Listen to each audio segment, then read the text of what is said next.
Hello అండి, welcome back to my channel. ఇవాళ వచ్చేసి టేస్టీ కర్రీ అండి, అదే చింత చిగురు మటన్. అది కూడా మా నెల్లూరు స్టైల్లో చేసి చూపిస్తాను. చాలా బాగుంటుంది టేస్ట్. మీరు కూడా తప్పకుండా ఇలాగే ట్రై చేయండి.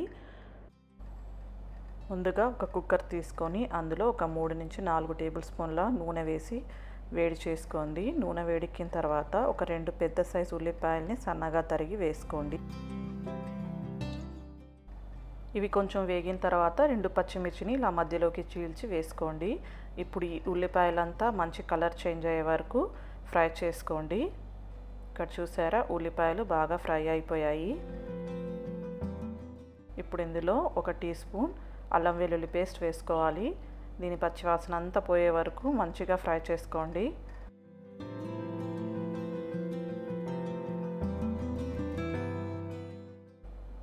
ఇప్పుడు ఇందులో ఒక 3 నుంచి 4 మీడియం సైజ్ టమాటాలను తీసుకొని సన్నగా కట్ చేసి వేసుకోండి. ఈ టమాటాలన్నీ బాగా సాఫ్ట్గా అయ్యే వరకు ఫ్రై చేసుకోవాలి. టమాటాలన్నీ బాగా మగ్గిపోయాయి.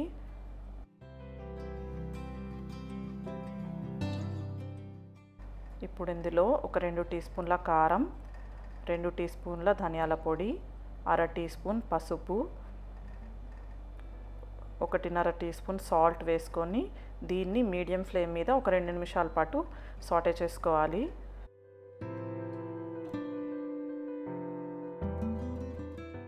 ఆ మసాలా వాసన అంతా పోయే వరకు ఇలా బాగా మగ్గించుకోవాలి. ఇప్పుడు అయిపోయింది కదా. ఇందులో ఒక 1/2 కేజీ వరకు మటన్ తీసుకొని క్లీన్ చేసి వేసుకుంటున్నాను. దీన్ని కూడా ఒక 5 నిమిషాల పాటు ఫ్రై చేసుకోవాలి, బాగా సాటే చేసుకోవాలి.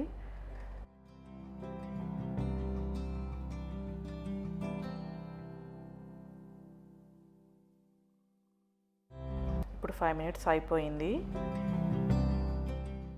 ఇప్పుడు ఇందులో 1.5 నుంచి 2 కప్పుల వరకు నీళ్లు పోసుకోండి. అంటే ఆ ముక్కలన్నీ మునిగే వరకు నీళ్లు పోసుకోవాలి. నీళ్లు పోసిన తర్వాత బాగా మిక్స్ చేసుకొని కుక్కర్ మూత పెట్టేయండి. కుక్కర్ మూత పెట్టి ఒక 5 to 6 విజిల్స్ వరకు లేదా ఆ మటన్ అంతా ఉడికే వరకు ఉడికించుకోండి. ఇప్పుడు ఆ వేపర్ అంతా పోయిన తర్వాత ఇక్కడ మన మటన్ బాగా ఉడికిపోయింది. ఆయిల్ అంతా కూడా పైకి వచ్చింది, చూసారా. ఇందులో నేను ఒక 1/2 కేజీ వంకాయలు వేస్తున్నాను. అలాగే ఒక 1/2 కేజీ మంచి లేత చింత చిగురు వేస్తున్నాను. వంకాయలు ఆప్షనల్ అండి, మీరు కావాలంటే వేసుకోవచ్చు, లేదంటే మానేయచ్చు. వేసుకుంటే టేస్ట్ బాగుంటాయి. ఇప్పుడు దీన్ని బాగా మిక్స్ చేసిన తర్వాత 1 నుంచి 1.5 కప్పు వరకు వాటర్ వేసుకోవాలి, లేదా దానికి తగినంత వాటర్ వేసి మూత పెట్టేసి ఒక 5 నిమిషాల పాటు ఉడికించుకోండి హై ఫ్లేమ్ మీదే. ఇప్పుడు 5 మినిట్స్ అయిపోయింది. దీన్ని ఒకసారి బాగా మిక్స్ చేసుకుందాం. మీకు పులుపు సరిపోకపోతే ఇంకొంచెం చింతపండు రసం వేసుకోవచ్చు, లేదా ఇంకొంచెం ఎక్కువైనా చింత చిగురు వేసుకోవచ్చు. బట్ 250 గ్రామ్స్ అయితే సరిపోతుంది. మీరు ఒకసారి టేస్ట్ చేసి ఉప్పు సరిపోకపోతే ఈ టైంలో ఉప్పు వేసుకోండి రుచికి తగినంత. అండ్ దీన్ని కూడా బాగా మిక్స్ చేసుకోండి. మూత పెట్టేసి సిమ్లో ఒక 5 మినిట్స్ పాటు ఉడికించుకోండి. అండ్ ఇక్కడ 5 మినిట్స్ అయిపోయింది. మన మంచిగా చింత చిగురు మటన్ రెడీ అయిపోయిందండి. చాలా అంటే చాలా బాగుంటుంది. మీరు వంకాయకి బదులు చామదుంపలు కూడా వేసుకోవచ్చు. కాకపోతే చామదుంపల్ని ఒక 2 విజిల్స్ పెట్టి ఉడికించాలి మటన్ తర్వాత. అండ్ అంతేనండి, ఎంతో టేస్టీగా ఉండే చింత చిగురు మటన్ రెడీ అయిపోయింది. వేడి వేడి అన్నంతో సర్వ్ చేసుకుంటే అంతే చాలా టేస్టీగా ఉంటుంది. ఈ రెసిపీ మీకు కూడా తప్పకుండా నచ్చుతుంది అనుకుంటున్నాను.